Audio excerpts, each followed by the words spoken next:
everyone, today we'll be going over accounts, May June 2020, paper 3.3, question number 1. This is structured paper 3, which consists 6 questions, each of 25 marks, and we are also given a time limit of 3 hours. So we will be attempting to solve each question under 30 minutes. And this question number 1 is a part of section A, which relates to financial accounting. Now, without any further delay, let's get started. The following are the statements of financial position for W Limited at 31st December. So we're given the statements of financial position for the year ended 31st December 2018 and 31st December 2019. Alright, let's have a look. We are also given additional information. Let's have a look at our first question. For the first part of this question, we need to state 3 differences between a statement of cash flows and a cash budget. Alright, let's write it down. We know that the statement of cash flows uses historical data, meaning that all of the cash transactions that have already occurred are recorded in our statement of cash flows. But if we're talking about cash budget, then those are the predicted figures or estimated values for the future days, right? So that's a major difference. Let's write it down. Statement of cash flows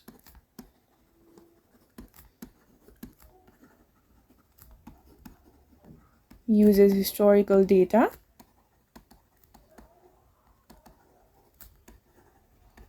whereas cash budget uses predicted figures. Okay, then we know that for statement of cash flows, there is a format prescribed by International Accounting Standard 7, but if we're talking about cash budget, then there is no prescribed format. So let's write it down. Statement of cash flows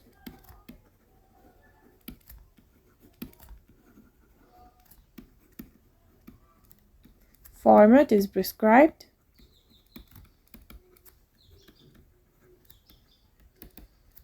by International Accounting Standard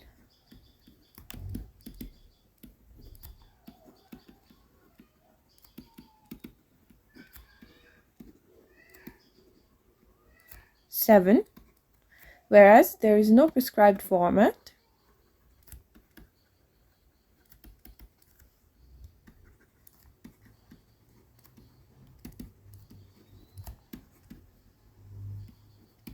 for cash budget. Okay, then the third difference would be that the statement of cash flows is actually used by investors to make financial decisions, whereas a cash budget is used by management to make management decisions. So let's write it down. Statement of cash flows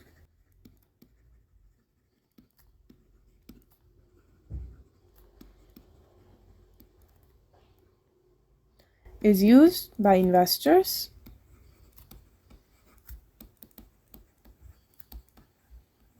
to make financial decisions,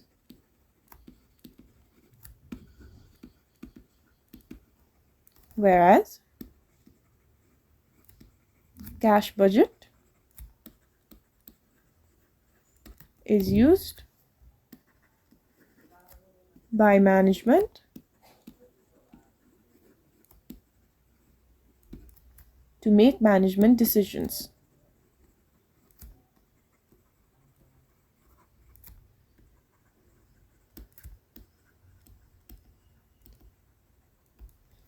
Alright, this concludes the first part of this question. Now we can move towards the second one.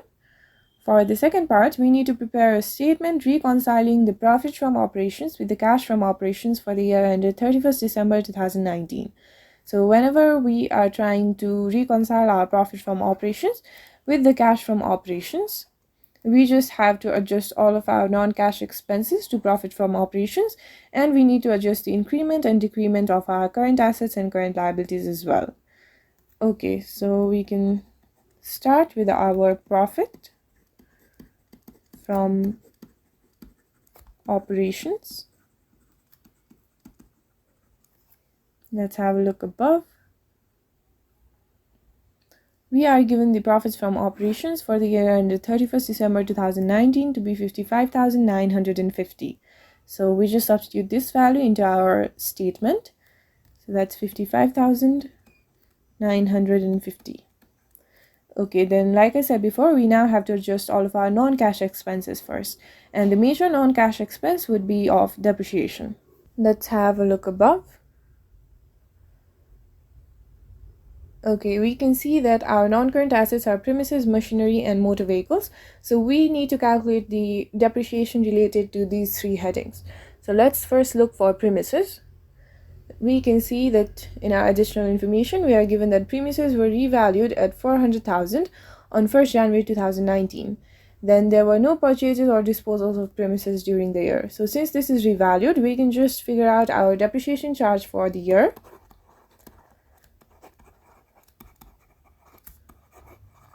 By subtracting the revalued amount with our net book value. So we can see that the revalued amount is 400,000.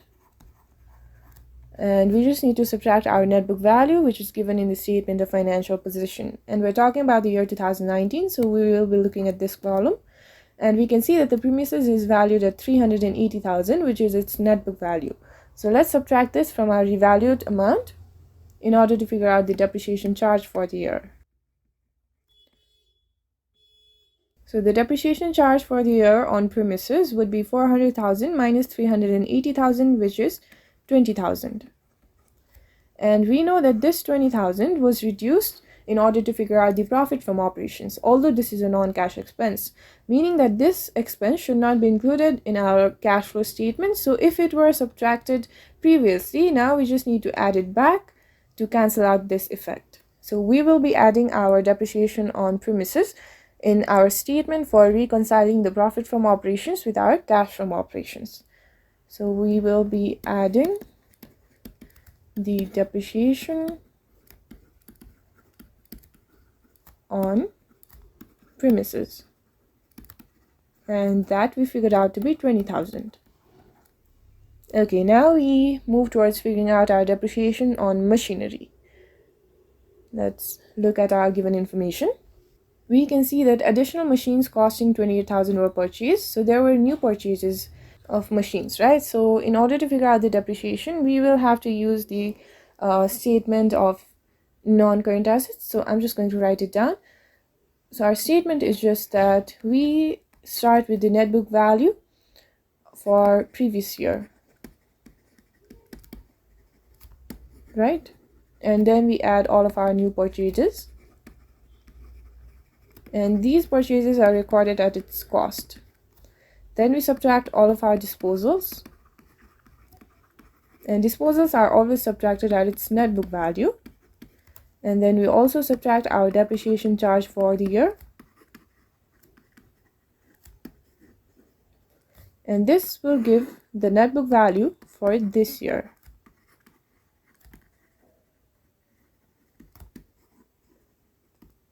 Okay, so I'm just going to write it down in a form of an equation for figuring out our depreciation for the year for machinery. So we will be starting with the net book value for previous year, and our current year is 2019, meaning that the previous year would be 2018. And we can see that the net book value for machinery for the previous year was 202,000. So we will be starting with this value. And we know that all of our new purchases are to be added. And in the given information, we can see that additional machines costing 28,000 were purchased. So we will just be adding the amount of 28,000. Then we need to subtract all of our disposed machineries at its net book value. So let's have a look. Third information relates to motor vehicle. Fourth one relates to tax and interest charged. And the fifth one relates to dividend, meaning that there is no disposal of machinery. So that is just going to be 0, right? So that's minus 0. And then we need to subtract the depreciation. And we need to figure out this value. Then this will give the net book value for the current year, which we already have in our statement of financial position right here. So we can see that the net book value for the current year for machinery is 203,000. Now this is a simple equation. We can solve it in order to figure out the depreciation amount. So the depreciation amount would just be 202,000 plus 28,000 minus 203,000. Okay, so this gives the machinery depreciation charge for the year to be 202,000 plus 28,000 minus 203,000, which results in the value of 27,000. Again, this is a depreciation that we subtracted in order to figure out the profit from operations, but we know that depreciation is a non-cash expense which should not be included in our cash from operations. So in order to reverse this effect, previously it was reduced, so now we just have to add this amount back. So let's add the machinery depreciation of 27,000 in our statement below.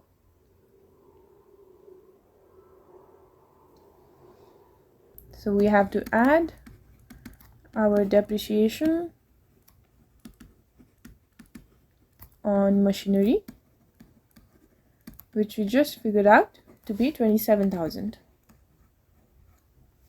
Okay, then finally our third non-current asset is motor vehicles, and we need to figure out its depreciation charge for the year as well. Okay, we will start with our net book value for previous year. We'll follow this schedule for non-current assets for our motor vehicles as well. Okay, so we can see that our previous year was 2018, and the net book value for motor vehicles on that particular year was 118,000. Let's have a look at the given information.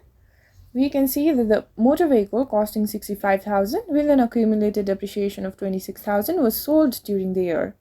Alright, so whenever we're talking about sales of non-current assets, that is a disposal. And the disposal of non-current assets is always recorded at its net book value. So we need to figure the net book value of this motor vehicle.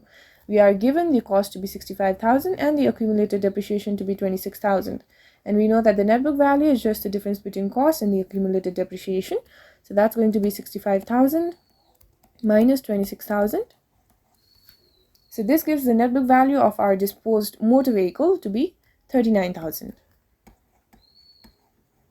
Let's substitute this value in our equation above. So the disposed vehicle is always to be subtracted. So that's minus 39,000. Let's have a look at the information again. And we are also told that it was replaced by a new motor vehicle at a cost of 74,000. And the purchase of new non-current assets is always recorded at cost. So we just have to add this amount of 74,000 into our equation. So that's plus 74,000. And then there's the depreciation charge, which we need to subtract, which gives the net book value for the current year. And the current year is 2019. We can see that our net book value for motor vehicles is 113,200. Okay, so this is a very simple equation now. We can figure out our depreciation charge. So that's going to be 118,000 minus 39,000 plus 74,000 minus 113,200. Alright, so this gives the depreciation charge on motor vehicles for the year ended 31st December 2019 to be 118,000 minus 39,000 plus 74,000 minus 113,200 to be 39,800.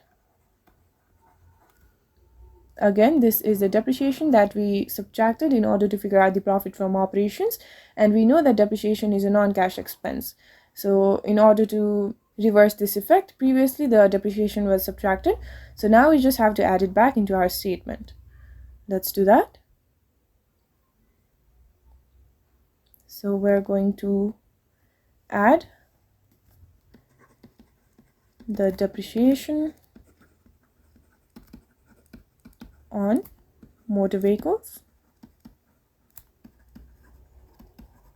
which we figured out to be 39,800. Okay, and we know that there was a disposal, right? So we need to look at it as well. And the disposed motor vehicle had the net book value of 39,000, whereas it was sold for only 32,500, meaning that there was definitely a loss, right? Let's figure out this loss on disposal. That's just going to be the difference between the net book value and the disposed amount. So that's 39,000 minus the disposal value of 32,500. So this gives the loss on disposal of motor vehicles to be 6,500. And we know that this loss was reduced in order to figure out our profit from operations. So this loss is not actually a cash expense, right? And since this is a non-cash expense, we do not want to include it in our cash from operations. So in order to reverse this effect, previously it was reduced, so now we just have to add this loss back to our statement. Let's do that. So let's add loss on disposal of motor vehicles. and we figured it out to be 6,500. So let's have a look above. We already included all of our non-cash expenses, right? So now we can move towards adjusting the increment and decrement in the current assets and current liabilities. So let's have a look at our current assets.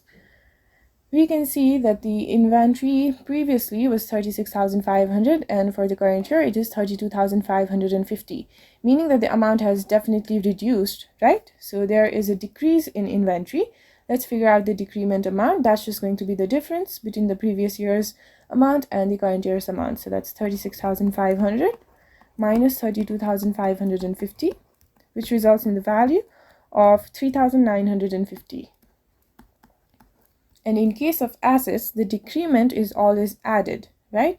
So let me give an example. So if we're talking about a furniture, and if we purchase a furniture, there is increment in the furniture value, right? But whenever we purchase, there is a cash out, and that is an expense. So the increment is always a cash outflow. But we're talking about decrement, which is a cash inflow. So we just add this amount back into our statement. Let's do that. So let's add decrease in inventory.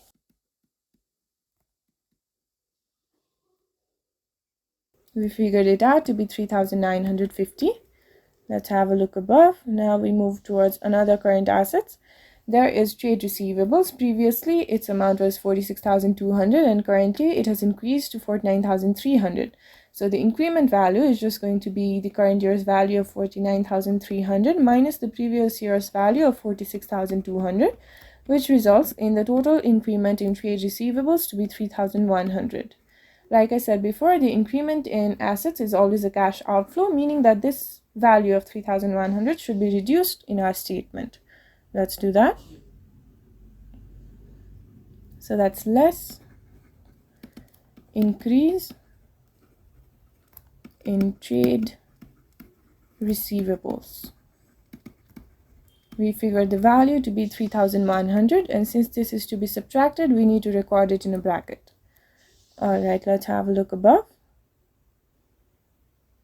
So we already included the inventory and trade receivables, but remember that the cash at bank should not be included because we are preparing a cash flow. So now we just move towards our current liabilities. We can see that the trade payables previously was 36,700 and currently it is 41,000. So there is definitely an increment, and the increment is of the current year's value 41,000 minus the previous year's value of 36,700, which results in the increment in trade payables to be 4,300. And remember that there is a negative relation between assets and liabilities. So if we included our increase in assets as a cash outflow, then the increase in liabilities is definitely a cash inflow, meaning that this amount of 4,300 should be added in our statement. Let's do that. So let's add increase in trade payables. We figured it out to be 4,300. Okay, then let's have a look above. We are given another current liabilities of tax payable and accrued interest. But since we are only preparing the cash from operations, these two will be excluded because these two are not included in the cash from operations, but they are definitely included in our net cash flow from operating activities. So we just exclude these two for now, which means that we've concluded everything that is to be recorded in our statement to reconcile the profit from operations with cash from operations. Okay, so now we move towards figuring out our cash from operations.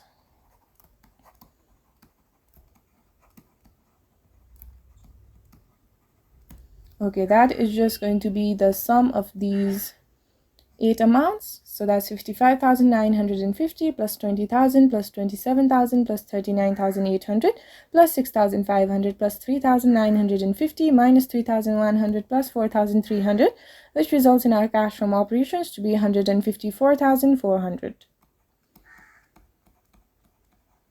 So this concludes the second part of this question. Now we can move towards the third one. you can see that we were given a working section. So instead of scribbling all over the question paper like I did, you guys should be showing all of your workings in this particular box. Okay, now for the third part of this question, we are to prepare a statement of cash flows for the year ended 31st December 2019. And we are to start our answer from cash from operations that we figured out in part B. Okay, so firstly, we will be figuring out cash flow for operating activities. And for operating activities, we will be starting with cash from operations.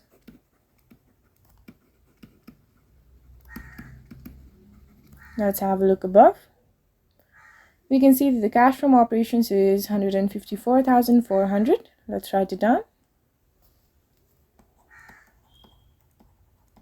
Now the only thing remaining to include in our cash flow from operating activities is the tax and interest. So let's have a look above. Let's figure out the value for tax first. So we can see that the tax for the year amounted to 13,400. Okay, let's have a look above. And we can also see that the tax payable, this is a provision for tax payable, this is a liability, right? And for this year, the tax payable is 13,400, meaning that this year's tax is not yet paid. And we can also see that the statement of financial position for previous year also includes the tax payable of 12,600, meaning that this tax was not paid in the previous year, but we definitely have to pay this tax in the current year of 2019, since this is a current liability and this needs to be paid within a year, right? So the tax paid for the year 2019 would be actually 12,600, because this is the cash that went out from our company for tax. So we will be including this amount. And since tax paid is an expense, that is definitely a cash outflow, so that will be reduced. Let's write it down. So that's tax paid of 12,600. Okay, now we move towards figuring out our interest payment. We can see that the interest charge for the year amounted to 8,250. So let's have a look at our liability. So what we know is that the interest charge for the year 2019 was 8,250. And out of the total of this amount, we can see that only 750 is remaining to be paid. So if 750 is remaining, then this means that we paid the remaining amount of 8,250 minus 750, right? And we can also see that there is accrued interest of previous year amounting to 2,500. So if this was a liability for the year 2018, this must have been paid in the year 2019, right? This means that we also paid the interest of 2,500. Okay, so the total interest paid in the year 2019 would be 8,250 minus 750 plus 2,500, which results in the value of 10,000. And since this is an interest paid, this is definitely a cash outflow, meaning that this should be reduced in our statement of cash flows. Let's do that. We have our interest paid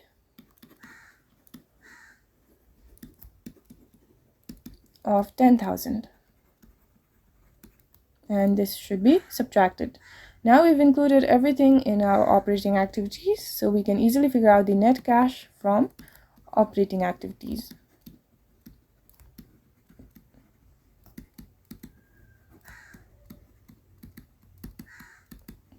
That is just going to be the sum of these three amounts, so that's 154,400 minus 12,600 minus 10,000, which results in the value of 131,800. Okay, so this concludes the first section of operating activities. Then we move towards the second section of investing activities.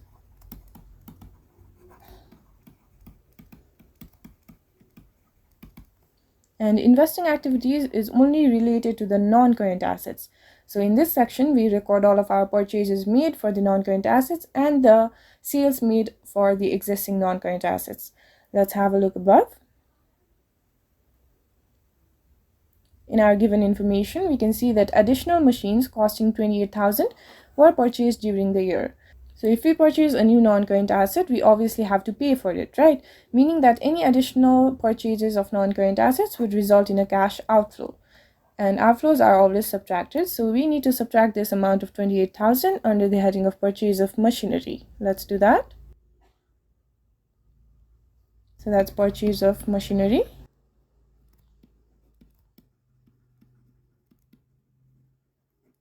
With the value 28,000. And since this is a cash outflow, we need to subtract it. So I'm just going to write it in bracket. Okay, let's have a look at our information again. We know that we also purchased a motor vehicle. A new motor vehicle was purchased at the cost of 74,000. So we need to subtract this as well. And we can record it under the heading of purchase of new motor vehicle. So purchase of motor vehicle, and this amounted to 74,000. Since this is a cash outflow, this should be subtracted. Let's have a look above. We also disposed our motor vehicle, right? And we can see that a motor vehicle costing 65,000 with an accumulated depreciation of 26,000 was sold during the year 32,500. And whenever we sell something, we receive cash for its exchange, right? So if we sold our motor vehicle, we received 32,500. This is definitely a cash inflow, and inflows are always added in our cash flow statement. So let's add this amount of 32,500 under the heading of sale proceeds of motor vehicle.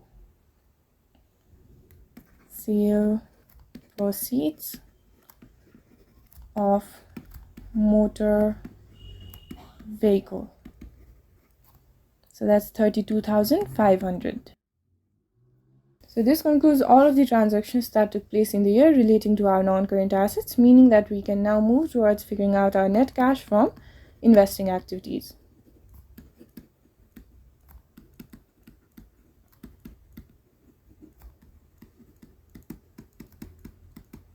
The total for net cash from investing activities is just going to be the sum of these three amounts. So that's minus 28,000, minus 74,000, plus 32,500, which results in the value of 69,500. And this is a negative value, so we need to record it in a bracket. Okay, now we can move towards our financing activities.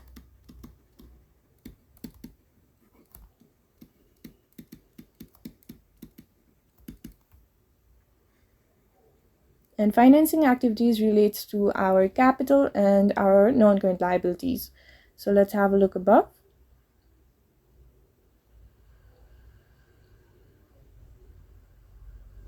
We can see that our ordinary share capital previously was 400,000, whereas it has now increased towards 440,000, right? And as I said previously, the increment in assets was actually a cash outflow, whereas the increment in liabilities and equity is actually a cash inflow. So the increase in ordinary share capital here is going to be 440,000 minus 400,000, which results in the value of 40,000. And since this is an increment of equity, this is definitely a cash inflow, meaning that this amount should be added in our statement of cash flows. Let's do that. So we can record it under the heading of increase in ordinary share capital. And this amounted to 40,000. Let's have a look above. We can see that our share premium previously was 40,000, whereas for this year, this is 60,000. So obviously share premium has also increased. Let's figure out the increment. That's just the difference between this year's value of 60,000 minus the previous year's value of 40,000. So the increment is basically 20,000. And this is cash inflow. So this needs to be added in our cash flow statement. Let's do that. We can record it under the heading of increase in share premium.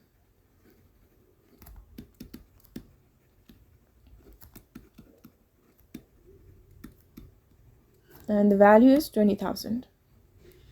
Let's have a look above. We can see that there is also an increment in general reserve and a decrement in retained earnings, but these two should not be included in our cash flow statement because retained earnings, it's basically our profit, right? And the profit is always included in the operating activities section, and general reserve includes those amounts that have been transferred from the retained earnings. So meaning that this should also not be included. So now we can jump towards our non-current liabilities. We can see that we had the bank loan of 100,000 last year, whereas this year it's only 30,000. So there is definitely a decrease in the bank loan, meaning that we repaid our bank loan. So that's definitely a cash outflow, right? So that's a negative. Let's figure out the difference. That 100,000 minus 30,000, which results in the value of 70,000. So this means that 70,000 of the bank loan was repaid, and since this is a cash outflow, we need to subtract it in our statement of cash flow. Let's do that. So we can record it as repayment of loan,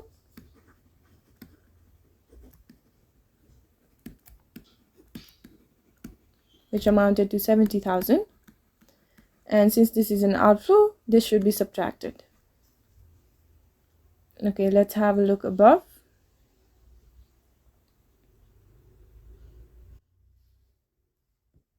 We also know that dividend was paid. So interim dividend of 0.11 per share was paid in August 2019 before 40,000 additional ordinary shares were issued for cash.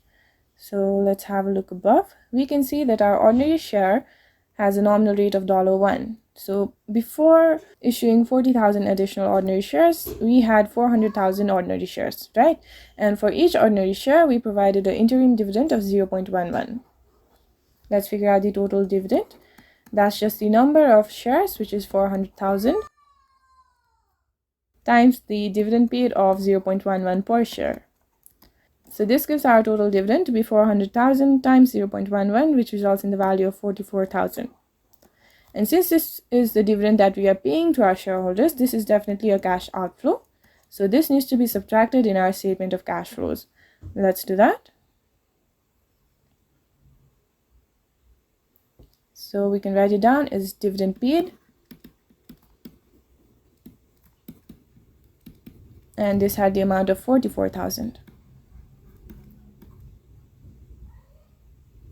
Okay, this concludes all of the transactions to be recorded in our financing activities. So we can move towards figuring out the net cash from financing activities.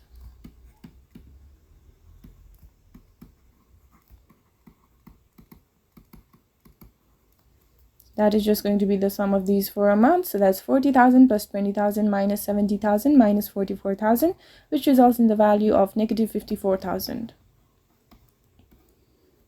Since we have completed our three sections of operating activities, investing activities, and financing activities, we can now move towards figuring out whether there was an increase or decrease in the total cash and cash equivalents. And that is just going to be the sum of net cash from all of these three activities.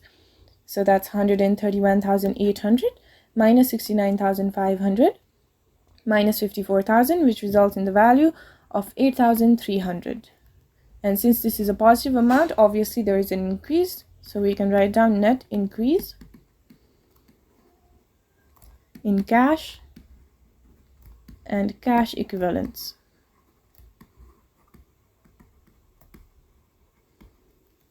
And now we need to add our opening cash balance. So let's have a look above. This is given in our statement of financial position. We can see we are given cash at bank right here. And the opening balance would be that of the previous year, which is 8,100. So let's add this value.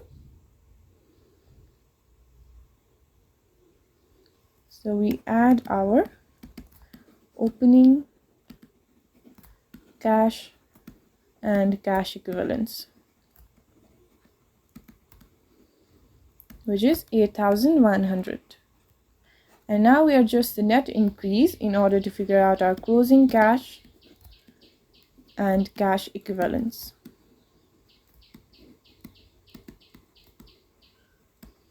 So that's the sum of these two amounts, 8,300 plus 8,100, which results in the value of 16,400. This is the closing cash and cash equivalents. Now, in order to check whether our cash flow statement is correct or not, we can just refer to our statement of financial position above. And here we can see that the closing value of the cash at bank was 16,400, which is exactly what we figured out as our closing cash and cash equivalents, meaning that our cash flow statement is indeed correct. So this concludes the third part of this question. Now we can move towards the fourth one. For the fourth part, we need to discuss the effect of an increase in general reserve during the year-end cash flow. Like I said before, general reserve gets its money from retained earnings. So if you remember our statement of changes in equity, there's general reserve and retained earnings, and there is always a transfer from retained earnings to the general reserve. And that's the principle, right? Whenever we're creating a reserve, the reserve should be created from our profits, and profits are recorded in the retained earnings, right? So the amount from one section is just transferred to another section. So there is not really any cash inflows and outflows. So this is just internal cash flows, right? Which does not affect our cash flow at all. Let's write it down. Increase in general reserve is due to a transfer from retained earnings to general reserve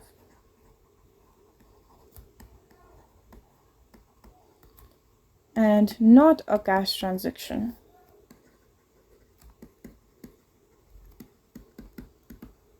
So there is no impact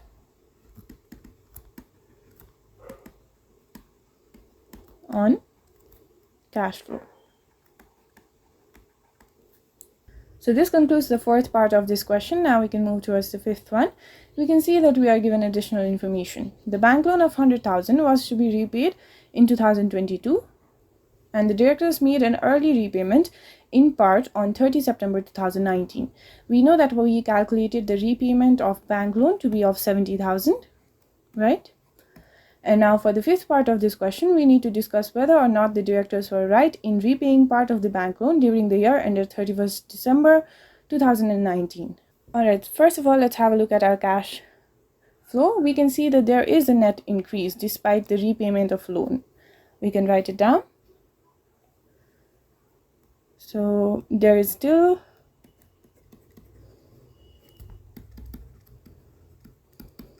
net increase in cash and cash equivalents, even though part of the loan was repaid. And we know that the increment in cash and cash equivalents was of 8,300. So we can say that this is a pretty small increase. So, but it is a small increase. Let's have a look at our statement again. We can see that there was additional inflow from issue of shares, right? So let's write it down. Additional shares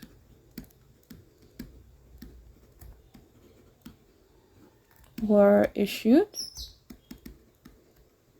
So this obviously negated the impact of repayment of the bank loan amounting to 70,000.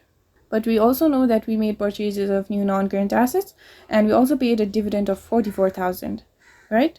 So we can consider it as well. Had to pay dividend.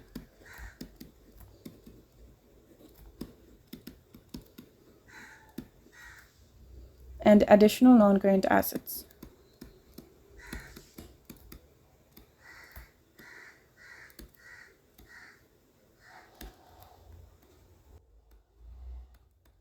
But also, since we paid our bank loan back, we are also saved from paying the loan interest. Let's write it down. Saved from paying loan interest.